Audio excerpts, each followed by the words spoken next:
കൃഷ്ണ ഗുരുവായൂരപ്പ ശരണം. നമ്മൾ കഴിഞ്ഞ പ്രാവശ്യം ഗണപതി ഭഗവാന് ചെയ്യേണ്ട വഴിപാടുകളെ പറ്റിയിട്ട് ഒരു വീഡിയോ ചെയ്തിരുന്നു. നമുക്കിനി ശ്രീ മഹാവിഷ്ണുവിന്, അതായത് നമ്മുടെ ഗുരുവായൂരപ്പനെ പറ്റിയിട്ട്, ഗുരുവായൂരപ്പനെ ചെയ്യേണ്ട വഴിപാടുകളെ പറ്റിയിട്ട് നമുക്ക് അറിയാം. വിഷ്ണു ഭഗവാന്റെ ഇഷ്ടപുഷ്പമായ തുളസി, അത് വെച്ച് നമ്മൾ ഭഗവാനെ പൂജിച്ചു കഴിഞ്ഞാൽ സർവ ഐശ്വര്യം വരും എന്നാണ് പറയുന്നത്. അതുപോലെ തന്നെ താമരപ്പൂവ് കൊണ്ട് ഭഗവാന് സമർപ്പിക്കുകയാണെങ്കിൽ സമ്പൽ സമൃദ്ധിക്കാണ് താമരപ്പൂവ് വിഷ്ണു ഭഗവാന് സമർപ്പിക്കേണ്ടത്.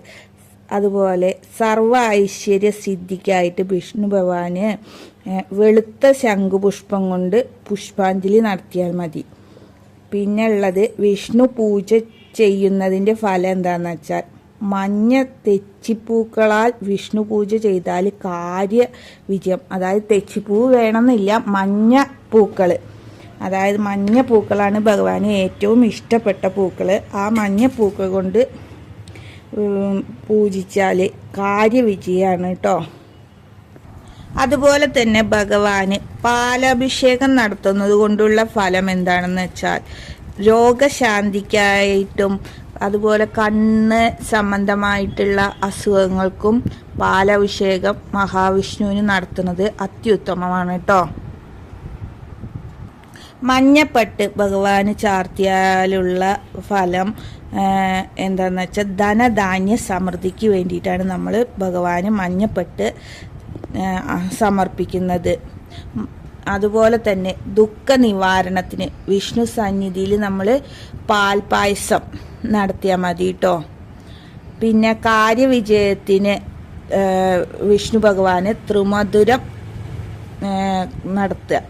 ത്രിമധുരം നടത്തിയാൽ കാര്യവിജയത്തിന് അത്യുത്തമമാണ് കേട്ടോ. അതുപോലെ രോഗശമനത്തിനാണ് നമ്മൾ മുഴുക്കാപ്പ്, ഭഗവാന് മുഴുക്കാപ്പ് നടത്തുന്നത്. ഏത് തരത്തിലുള്ള രോഗങ്ങളായാലും അത് മുഴുക്കാപ്പ് നടത്തിയാൽ ശമനം ഉണ്ടാവും എന്നുള്ളതാണ് പറയുന്നത്. അത് കളഭ ആവാം, അതുപോലെ ചന്ദനം കൊണ്ടുള്ള ചാർത്തുണ്ട്, കളഭം കൊണ്ടുള്ള ചാർത്തുണ്ട്. അത് ഏതോ നമുക്ക് കഴിവിനനുസരിച്ച് ചെയ്യാം കേട്ടോ. അതുപോലെ തന്നെ മഹാവിഷ്ണുവിൻ്റെ ദശാവതാരത്തിന് ചന്ദനം ചാർത്തുന്നത് കൊണ്ടുള്ള ഫലങ്ങൾ എന്താണെന്നുള്ളത്, അതായത് 10 അവതാരങ്ങൾ വരുന്ന രൂപങ്ങളിൽ ചന്ദനം ചാർത്തലിൻ്റെ ഗുണങ്ങളാണ് ഞാൻ പറയുന്നത്.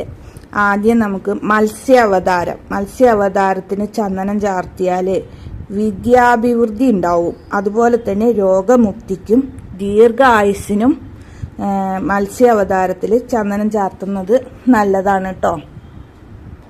അതുപോലെ തന്നെ കൂർമാവതാരത്തിൽ ചന്ദനം ചാർത്തുന്നത് കൊണ്ടുള്ള ഫലം വിഘ്ന നിവാരണം, അതുപോലെ ഉദ്ദിഷ്ട കാര്യലഭ്യാണ് കേട്ടോ. അതായത് നമ്മൾ എന്താണോ ഉദ്ദേശിച്ച് ആ കാര്യങ്ങൾ നടക്കാൻ വേണ്ടിയിട്ട് കൂർമാവതാരത്തിൽ സകല വിഘ്നങ്ങളും തീരാൻ വേണ്ടി കൂർമാവതാരത്തിൽ ചന്ദനം ചാർത്തുന്നതും നല്ലതാണ് കേട്ടോ. അതുപോലെ വരാഹാവതാരത്തിൽ നമ്മൾ ചന്ദനം ചാർത്തി കഴിഞ്ഞാൽ ഭൂമി ലാഭമാണ്. അതുപോലെ വ്യവസായ അഭിവൃദ്ധിക്കും വാഹന ലഭിക്കുവാണ് നമ്മൾ വരാഹ അവതാരത്തിൽ ചന്ദനം ചാർത്തുന്നത്. അതുപോലെ തന്നെ നരസിംഹാവതാരത്തിൽ ചന്ദനം ചാർത്തുന്നത് ശത്രു സംഹാരത്തിനും ഭയമുക്തിക്കും ആരോഗ്യലബ്ധിക്കും വേണ്ടിയിട്ട് നമ്മൾ നരസിംഹാവതാരത്തിൽ ചന്ദനം ചാർത്തിയാൽ ഉള്ള ഫലം അതാണ് കേട്ടോ. അതുപോലെ വാമന അവതാരത്തിൽ ചന്ദനം നമ്മൾ ചാർത്തുന്നത് കൊണ്ടുള്ള ഫലം പാപനാശാണ്. അതുപോലെ തന്നെ ക്ലേശവിമുക്തി, അതുപോലെ ഐശ്വര്യലബ്ധിക്ക്, ഇവയ്ക്കൊക്കെ വേണ്ടിയിട്ടാണ് നമ്മൾ വാമന അവതാരത്തിൽ ചന്ദനം ചാർത്താറുള്ളത്.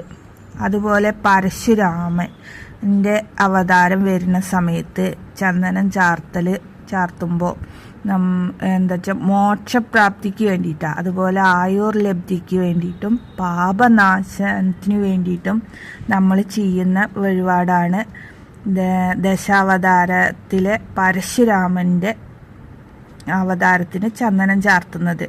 അതുപോലെ ശ്രീരാമ സ്വാമിയുടെ അവതാരം വരുന്ന സമയത്ത് നമ്മൾ ചന്ദനം ചാർത്തുന്നത് സന്താന ലഭിക്കാണ്. ശ്രീരാമൻ്റെയൊക്കെ അമ്പലങ്ങളൊക്കെ ഉണ്ടാവുമല്ലോ, ശ്രീരാമൻ്റെ അവതാരമുള്ള ഇതിൽ ചന്ദനം ചാർത്തുന്നത് സന്താനം ലഭിക്കും, ദുരിതശാന്തിക്കും മോക്ഷപ്രാപ്തിക്കും വേണ്ടിയിട്ടാണ് ചന്ദനം ബലരാമസ്വാമിക്ക് നമ്മൾ ചന്ദനം ചാർത്തുന്നത് കൊണ്ടുള്ള ഗുണം എന്താണെന്ന് വെച്ചാൽ കുടുംബ കലഹ മാറാനും കാർഷികാഭിവൃദ്ധി നേടാനും വേണ്ടിയിട്ടാണ് നമ്മൾ ദശാവതാരത്തിലെ ബലരാമസ്വാമിയുടെ അവതാരത്തിന് ചന്ദനം ചാർത്തുന്നത്.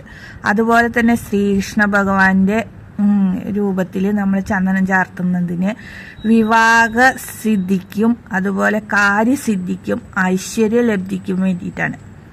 അതുപോലെ തന്നെ നമ്മൾ കൽക്കി രൂപത്തിലുള്ള ഭഗവാന്റെ അവസാനത്തെ അവതാരമായ കൽക്കി രൂപത്തിൽ നമ്മൾ ചന്ദനം ചാർത്തുകയാണെങ്കിൽ മനസ്സുഖവും ശത്രുനാശവും കാര്യവിജയമാണ് ഫലം കേട്ടോ. ഇതെല്ലാമാണ് നമ്മൾ ദശാവതാരത്തിൽ ചന്ദനം ചാർത്തുമ്പോഴുള്ള ഗുണങ്ങൾ. അതുപോലെ ഇനി നമ്മുടെ ശ്രീകൃഷ്ണ ഭഗവാന് ചെയ്യുന്ന വഴിപാടുകളെ പറ്റിയിട്ട് പറയാം. കൃഷ്ണ ഭഗവാന് നമ്മൾ വെണ്ണ നിവേദിക്കുന്നത് വിദ്യാവിജയത്തിനും ഭാഗ്യസിദ്ധിക്കുമാണ് കേട്ടോ. അതുപോലെ സന്താന ലബ്ധിക്കായിട്ട് നമ്മൾ സന്താന ഗോപാലാർച്ചന മന്ത്രം നടത്തിയാൽ മതി. അതുപോലെ വിദ്യാവിജയത്തിന് വേണ്ടിയിട്ട് ചെയ്യുന്ന പുഷ്പാഞ്ജലി എന്താന്ന് വെച്ചാൽ വിദ്യാഗോപാല മന്ത്ര പുഷ്പാഞ്ജലിയാണ്. അതുപോലെ ധനലാഭത്തിനും കച്ചവടാഭിവൃദ്ധിക്കും വേണ്ടിയിട്ട് ചെന്താമര, അതായത് നമ്മൾ താമരപ്പൂവ് സമർപ്പിച്ചാൽ മതി കേട്ടോ. അതുപോലെ കൃഷ്ണ ഭഗവാന് ബാധ്യത തീരാന് നാണയപ്പറ വയ്ക്കുന്നതും അതുപോലെ തന്നെ പാൽപായസം സർവ്വ ഐശ്വര്യത്തിനും ചെയ്യാവുന്ന. അതുപോലെ തന്നെ ഗുരുവായൂരിലെ കൃഷ്ണനാട്ടവും അതിൻ്റെ ഫലം നമ്മൾ ഏതൊക്കെ അവതാരങ്ങൾ എടുത്താലാണ്, ഇല്ലെങ്കിൽ ഏതെല്ലാം എടുത്താൽ എന്തിനെല്ലാമാണ് അത് എന്നുള്ളത് നമുക്കൊന്ന് നോക്കി വെക്കാം. ഫസ്റ്റ് തന്നെ അവതാരം സന്താന ലബ്ധിക്ക് വേണ്ടിയിട്ടാണ് നമ്മൾ അവതാരം എടുക്കുന്നത്. അതുപോലെ കാളിയമർദ്ദനം വിഷബാധ ശമനത്തിന് വേണ്ടിയിട്ടാണ് കേട്ടോ കാളിയമർദ്ദനം നമ്മൾ കൃഷ്ണാട്ട രൂപത്തിൽ കാളിയമർദ്ദനം എടുക്കുന്നത്.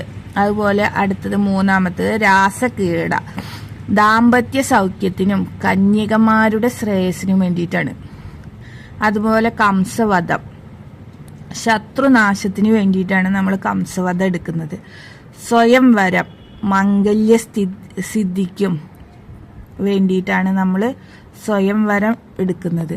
അതുപോലെ തന്നെ സ്വയംവരം എടുത്തു കഴിഞ്ഞാലേ അപവാദ ശമനം കൂടി ഉണ്ട് കേട്ടോ. അതിൽ അപവാന ശമനം ഇല്ലാതെയാവാനും നമ്മൾ സ്വയംവരം എടുക്കുന്നതുണ്ട്.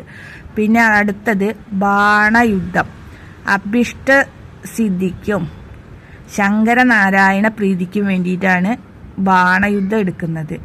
അടുത്തതായിട്ട് വിവിധ വധാണ്. അത് കാർഷിക അഭിവൃദ്ധിക്ക് വേണ്ടിയിട്ടും ദാരിദ്ര്യ ശമനത്തിനും, അതായത് വ്യാപാരത്തിൽ ഉന്നതിയിലെത്താനും ദാരിദ്ര്യ ദുഃഖങ്ങളൊക്കെ അകലാൻ വേണ്ടിയിട്ടാണ് വിവിധ വധ എടുക്കുന്നത്. പിന്നെ അടുത്തതായിട്ട് സ്വർഗാരോഹണമാണ്. അത് മോക്ഷപ്രാപ്തിക്ക് വേണ്ടിയിട്ടാണ് സ്വർഗാരോഹണം നമ്മൾ കൃഷ്ണാട്ടത്തിൽ എടുക്കാറുള്ളത്. അതുപോലെ തന്നെ ഭഗവാന് കദളിക്കൊല സമർപ്പിക്കുന്നത് കാര്യസാധ്യത്തിന് വേണ്ടിയിട്ടാണ്. അതുപോലെ വെണ്ണ അവില് ദാരിദ്ര്യ ദുഃഖം അകലാൻ വേണ്ടിയിട്ടാണ് കേട്ടോ അവില് നീതിക്കുന്നത്. നമുക്ക് എന്താണോ ഭഗവാന് നീതിക്കാൻ പറ്റുന്നത് അതെല്ലാം നീതിക്കാം. ഇത്രയൊക്കെയാണ് പ്രധാനപ്പെട്ട വഴിപാടുകൾ. അപ്പോൾ എല്ലാവർക്കും ഇഷ്ടമായി എന്ന് കരുതുന്നു. അപ്പോൾ എല്ലാവരും ഒന്ന് ഷെയർ ചെയ്യൂ കേട്ടോ.